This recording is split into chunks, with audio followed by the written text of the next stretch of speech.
we're changing the battery out in the clicker, I believe, because the previous speaker had an issue. So actually, first, if we could get a round of applause for Naomi Brockwell. How great of an MC is she? Awesome. So we're going to kind of take a break from your regularly scheduled program here. I know you're going to hear a lot of really great ICO pitches, and you're going to hear a lot about making money in the blockchain space and derivatives and securities and all these fun things. But to me, Bitcoin and the blockchain is capable of doing some things that are possibly more important than that. Things that have plagued humanity since there's been humans. Things like poverty and hunger and homelessness. And I think that we can apply the sharing economy dynamics and utilize the blockchain to end some of these problems. So here's the question of my topic, which is, can the sharing economy end hunger? And yes, it can. I firmly believe that it can. My organization, Sean's Outpost, was the first Bitcoin-based charity. We fed over 167,000 meals to the homeless in Northwest Florida. And that sort of proved that we could use this incentivization of cryptocurrencies to doing these things and making charities better. And so that's sort of become the focus of my life, is trying to figure out how to make charities and nonprofits more efficient at what they do. But to have that conversation, you have to have a hard conversation, which is what we're doing is, with hunger, it's important because nutrition equals enhanced cognition. But nutrition's not the most important thing when dealing with someone that's homeless or someone that's in poverty. Getting them housing, getting them education, getting them mental health services, those are super, super important. But we have to solve this hunger issue, or they don't have the brain power to learn. They don't have the brain power to take care of their housing or to get mental health or to learn. They don't do that. So we have to do that.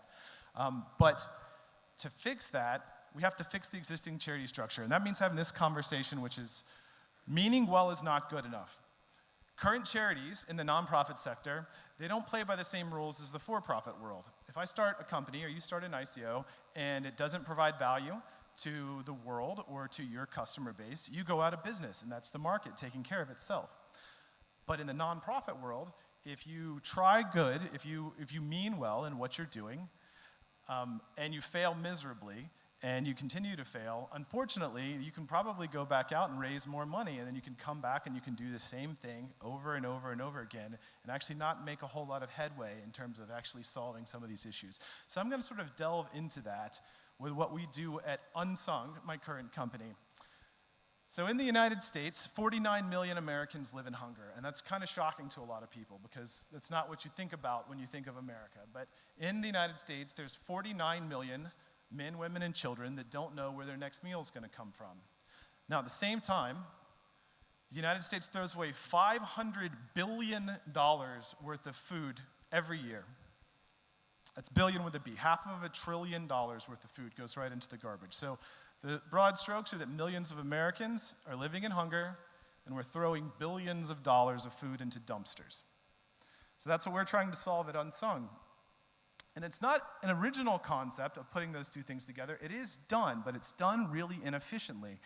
How the current solution works today is that we have what's called a food bank system in the United States. So some of the food gets picked up if a grocery store or a restaurant or a catering service have excess food, and it goes and it's transported to a meta food bank, which will be like a regional distribution center. And then that regional distribution center is going to send it to a local food bank system. And then they're going to finally push it out to an actual organization that's actually going to feed people with it. But what's happened there? Food's a perishable thing for the most part.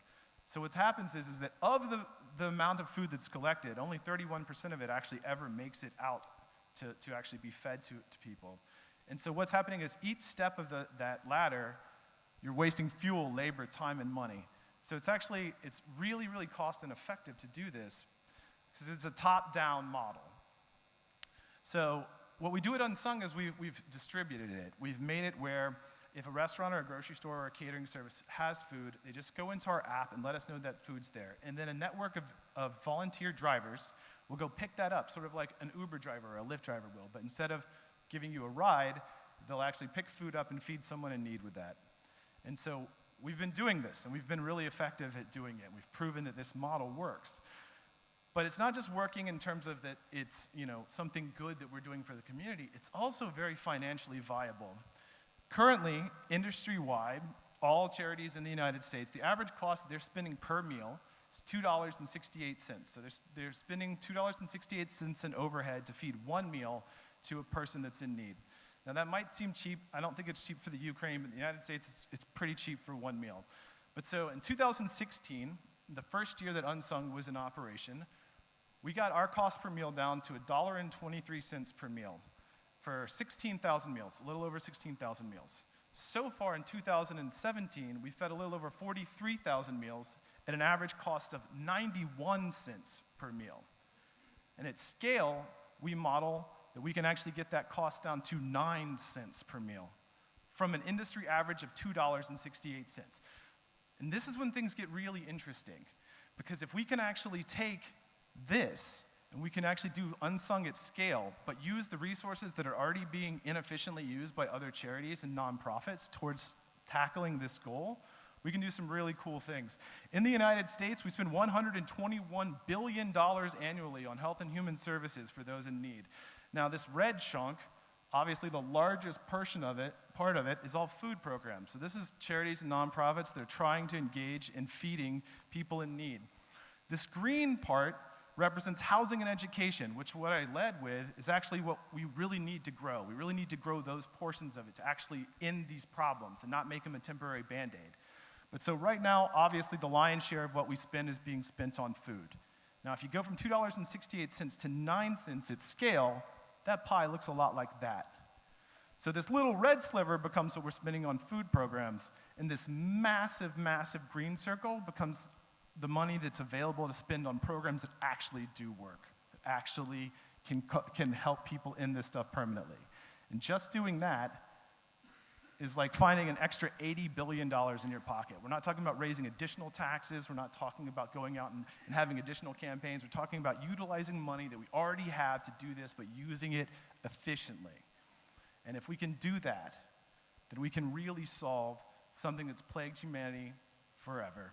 And that's what we're doing today at Unsung. Thank you very much.